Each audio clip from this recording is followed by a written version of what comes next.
बोलिए जय जय श्री राधे निताई गौर हरि। इस प्रकार से श्रीमद् भागवत जी का प्रादुर्भाव हुआ और व्यास जी ने अपने पुत्र शुकदेव जी को भी इसका पठन कराया।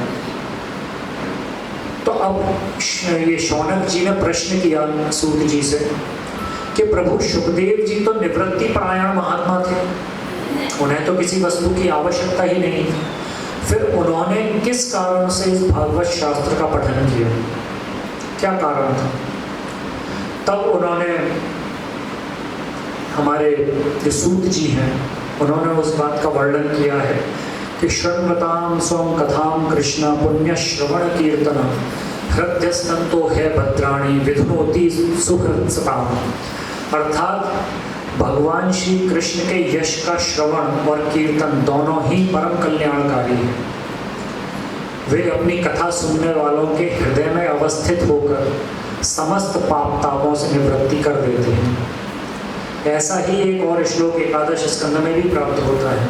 विद्यते हृदय ग्रंथि छिद्यन्ते सर्व संशय क्षीयन्ते चास्य कर्माणि दृष्ट एवात्मनीश्वरे। जब श्री कृष्ण का साक्षात्कार होता है, प्रभु प्रेम का साक्षात्कार होता है, तो विद्यते हृदय ग्रंथि, तो हृदय की ग्रंथि छिन्न भिन्न हो जाती है। क्षीयन्ते चास्य कर्माणि, समस्त कर्म क्षीण पड़ जाते हैं। और विद्यन्ते सर्व संशय, सारे संशय समाप्त हो जाते हैं। इसीलिए तो कहा गया कि आत्मा रामश्च मुनियो निर्ग्रंथा अप्युरुक्रमे कुर्वन्त है तो की भक्ति मिथुन भूत गुणो हरि। अच्छा, एक बात और है, इस श्लोक की चर्चा हमारे श्री चैतन्य चरितामृत में श्री चैतन्य महाप्रभु ने 61 प्रकार से की है। इसी श्लोक की 61 प्रकार चर्चा आती है। इसके कुछ श्लोक हम वेणु गीत में प्रयोग करेंगे, वहां पे इसकी चर्चा आई पंचम दिवस में। तो आत्मा रामश्च मुनियो, जो आत्मा राम है, आत्मा में ही रमण करने वाले हैं। तो शुकदेव जी कौन है? आत्मा राम ही तो है, आत्मा में रमण करते हैं, कि उन्हें किसी वस्तु की लालसा नहीं थी। यम प्रव्रजंत मनुपेत मपेत कृत्यम द्वैपायनो विरह कातर आजुहाव पुत्रेति तन्मयतया तरवो भिनेदु स्तम सर्वभूत हृदयम मुनि मानतोस्मि। जन्म लेते ही 12 वर्ष गर्भ में रहे और जन्म लेते ही वन को प्रस्थान किया। तो जब विरह से कातर होकर आजुहाव बुलाया व्यास जी ने, तो उनकी ओर से वृक्षों ने और प्रकृति ने उत्तर दिया कि कस्य पतिपुत्राध्या मोह एव ही कारणम। कौन किसका पिता है, कौन किसका पुत्र है, ये तो सब मोह के कारण ही है। तो उन्हें कोई लालसा नहीं थी, आत्मा राम थे।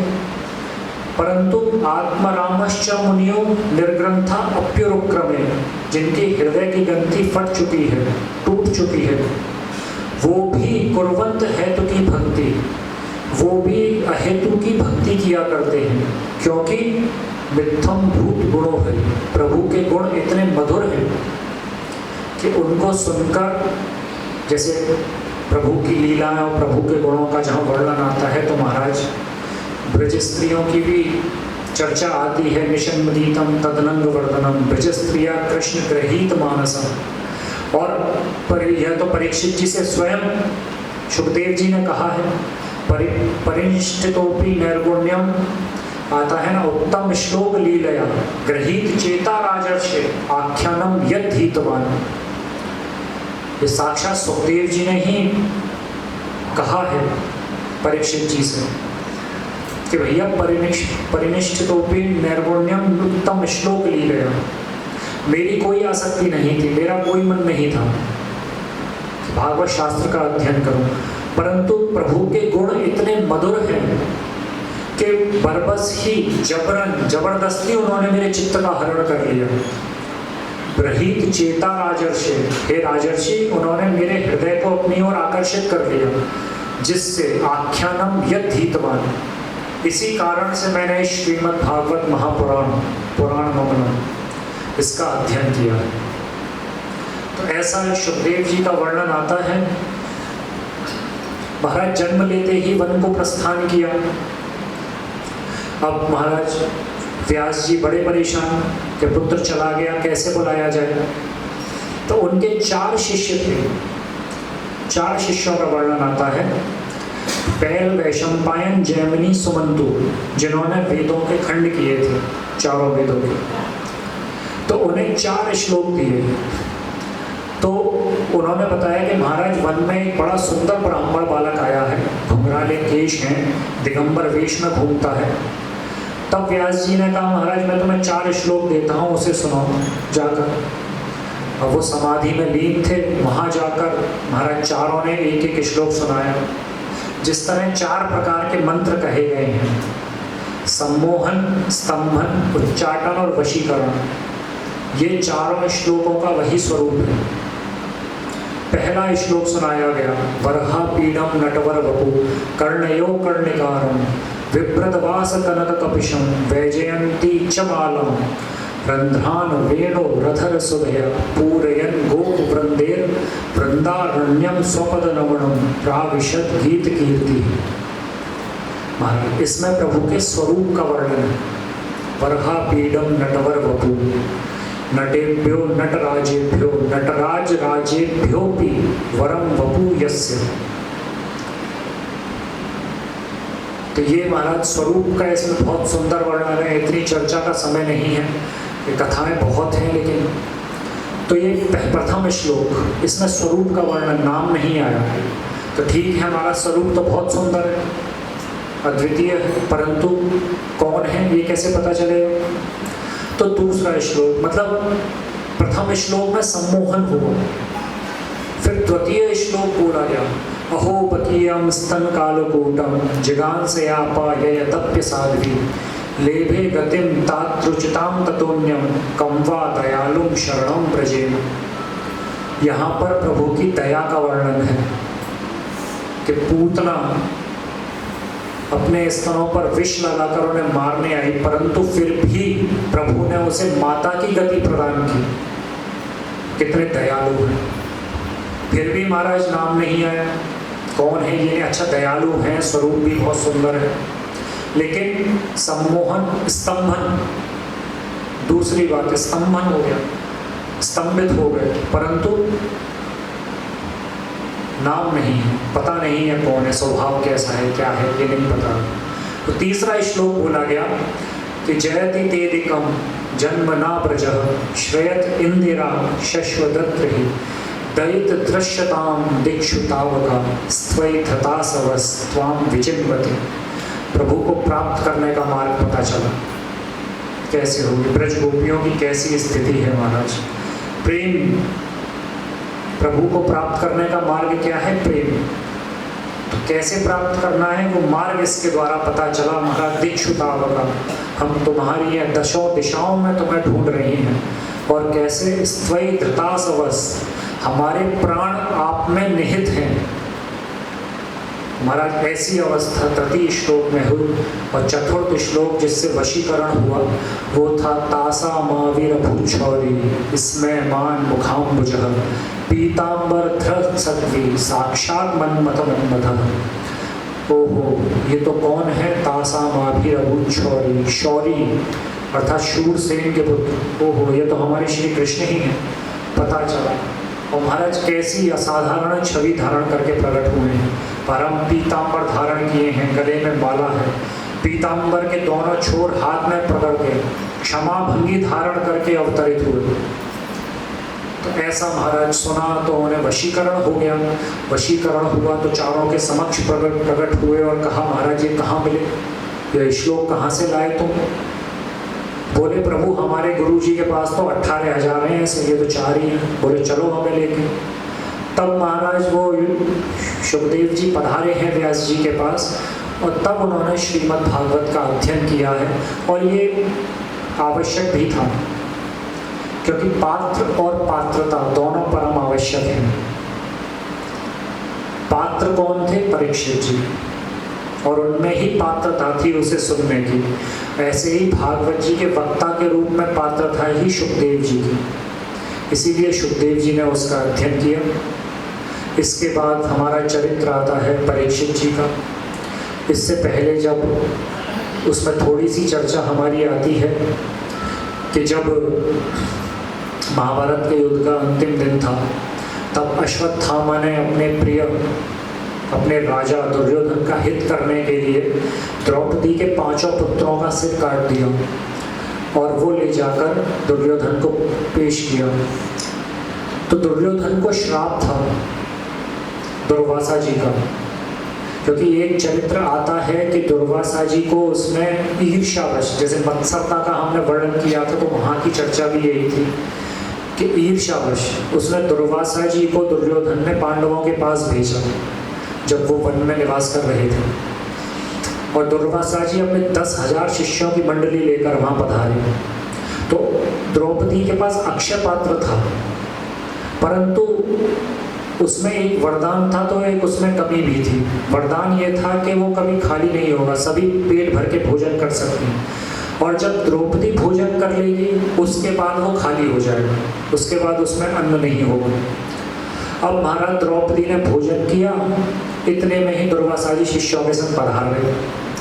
अब घर में कोई नहीं, द्रौपदी जी से बोले हम गंगा पर जाकर नदी पर स्नान ध्यान करके नित्य कर्म करके आते हैं, जब तक हमारे भोजन की व्यवस्था करो। अब महाराज द्रौपदी ने कहा मेरा तो पात्र खाली है, मैं कहाँ से करूँ, घर में कोई है भी नहीं। प्रभु को याद किया, श्री कृष्ण पधारे। श्री कृष्ण ने उसमें एक तिनका लगा हुआ था, एक कण लगा हुआ था, वो खाया, और वहाँ पर जो स्नान कर रहे थे, नित्य कर्म कर रहे थे, सारे 10,000 शिष्यों से हमारे दुर्वासा जी, उनको ऐसा लगा कि उनका उधर भर चुका है, भोजन हो गया। अब महाराज शिष्य बोले कि प्रभु हमारा तो भूख है ही नहीं है, पेट तो भरा हुआ है, और हम वहाँ बोल रहे हैं भोजन करने का, तो क्या करें। बोले जाने की आवश्यकता नहीं है, यहीं से निकल लो। तो वो वहीं से वापस चले गए। तो जब दुर्वासा जी को ये पता चला कि इसने ये दुर्योधन ने कृत्य क्यों किया, मुझे क्यों भेजा, पहले तो उन्हें लगा कि उद्धार करने के लिए भेजा कि आपने मुझ पर कृपा की है तो उन पर भी कृपा करें, परंतु जब उन्हें पता चला कि ईर्ष्यावश मुझे भेजा, तब उन्होंने श्राप दिया कि जिस दिन तुझे शोक और हर्ष एक साथ होंगे उस दिन तेरी मृत्यु हो जाएगी।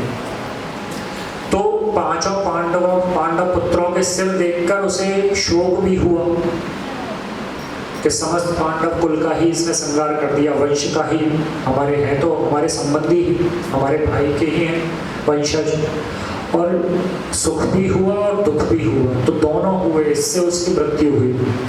और इधर जब पांडवों को पता चला तो अर्जुन ने ये शपथ ली कि हे द्रौपदी, जब तक मैं उस दंभी ब्राह्मण का सर तुम्हारे चरणों में ना रख दूं, तब तक मैं अन्न ग्रहण नहीं करूंगा, और तुम भी उसके सिर पर पांव रखकर ही इनका अंतिम संस्कार करना। ऐसा कहकर महाराज श्री कृष्ण के साथ रथ पर सवार होकर अश्वत्थामा के पीछे भागे।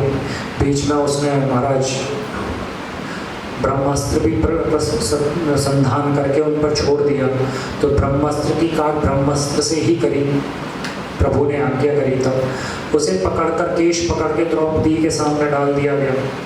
द्रौपदी ने कहा मुच्चता वेश ब्राह्मणों नितराम गुरु, ब्राह्मण को यदि आतताई भी है तो भी नहीं मारना चाहिए, और ये तो गुरुपुत्र है महाराज हमारे। तब सभी ने श्री कृष्ण से पूछा कि और क्या उपाय है प्रभु, क्या करें।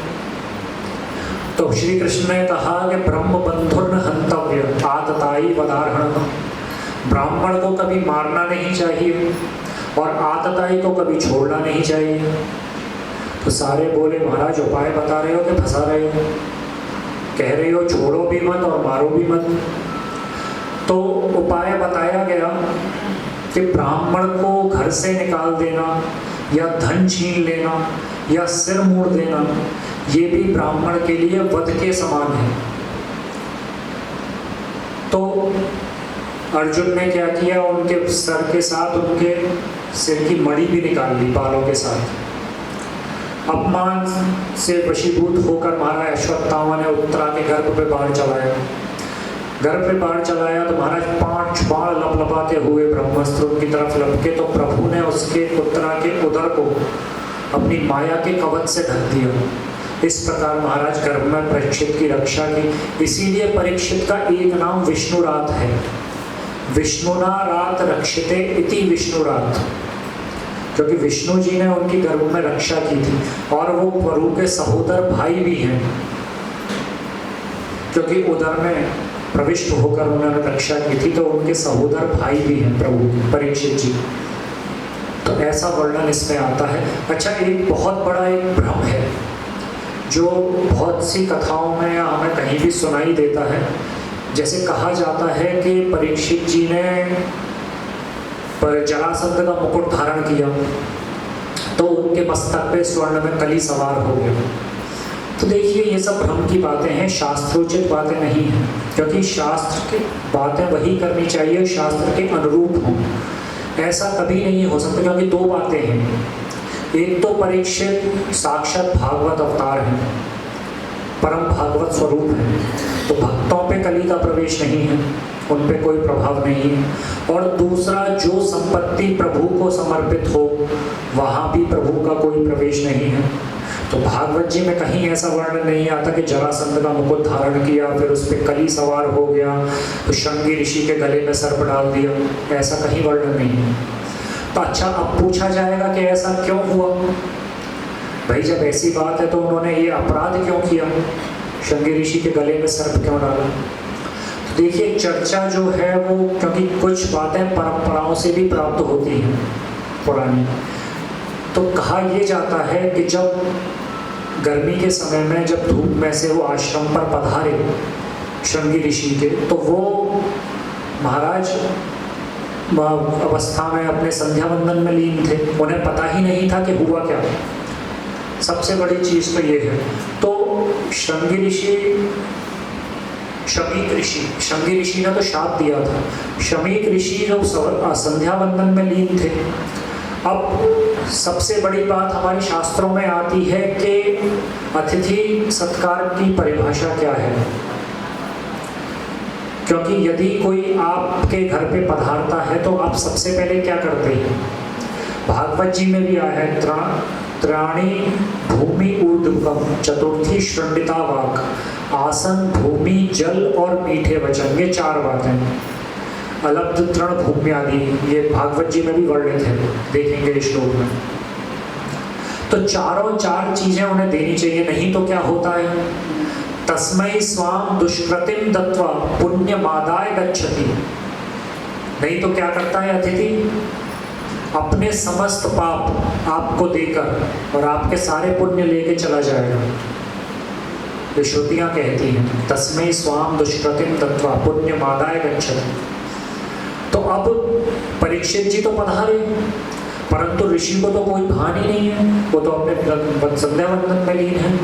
तो जो परम भागवत स्वरूप होते हैं वो ये नहीं चाहते कि हमारी वजह से दूसरे को अपराध लगे, क्योंकि यदि ऐसे ही वो चले जाते तो अतिथि सत्कार उल्लंघन का पाप किसे लगता? शमीक ऋषि को, क्योंकि उन्हें तो भान भी नहीं कि राजा पधारे हैं, लेकिन अनायास ही उन्हें इस पाप का भागी बनना पड़ता।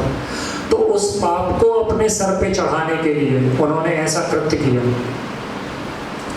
इसीलिए तो जब शृंगी ऋषि ने शाप दिया तो शमीक ऋषि ने अपने पुत्र को उल्टा शाप दे दिया। भागवत जी में चर्चा है कि तो ये ब्राह्मणों की शाप देने की शक्ति ही आज के बाद समाप्त हो जाए, नहीं तो महाराज आज छोटा छोटा ब्राह्मण वाला खाद में जल लेके घूम रहा होता शाप देने के लिए। तो उसी समय, क्योंकि उन्हें पता था कि इसका वास्तविक कारण क्या है, कि सर्प क्यों मेरे गले में डाला गया, इसीलिए उन्होंने अपने पुत्र से कहा कि तुमने बिना सोचे परीक्षित जी हमारे राजा को शाप दे दिया, क्योंकि वो परम भागवत स्वरूप है, ऐसा राजा दोबारा नहीं मिलेगा। तो इसके पीछे ये कारण था, ना कि ये कि जरासंध का मुकुट धारण किया फिर उनकी बुद्धि भ्रष्ट हो गई, फिर उन्होंने सर्प डाल दिया और उसके बाद भी वो विचलित नहीं हुए, क्योंकि नियति में भी यही था, क्योंकि पात्रता उन्हीं के पास थी। अपने महल पधारे, राजमहल पधारे, सारे वस्त्र बदले, अपना महाराज को वस्त्र धारण किए साधारण और यमुना तट पर निकल गए। वहाँ पे समागम हुआ शुभदेव जी के साथ और श्रीमद् भागवत कथा का आरंभ हुआ वहीं से। अगर ऐसा नहीं होता, प्रभु की इच्छा भी यही थी, नहीं तो शुभदेव जी के साथ ही भागवत जी अंतर ध्यान हो जाते। क्योंकि पात्र और पात्रता दोनों बहुत आवश्यक हैं। शुकदेव जी के विषय में कहा जाता है कि जितना समय गैया का काढ़ने में लगता है एक बार में, उतने ही समय वो एक स्थान पर टिकते थे और अपने आप ही अपने पात्र के पास वो पहुंचे सभा में, और वहाँ जाकर महाराज श्रीमद् भागवत का उन्होंने वर्णन किया है। वहीं से ये सारी कथाएं प्रारंभ हुई हैं। इसके बाद सूक्ष्म रूप में हम वर्णन करते हैं महाराज युधिष्ठिर का मोह। जब प्रभु जाने लगे तो कुंती माता ने उनकी स्तुति की है। तो कुंती माता की स्तुति में देखिए 3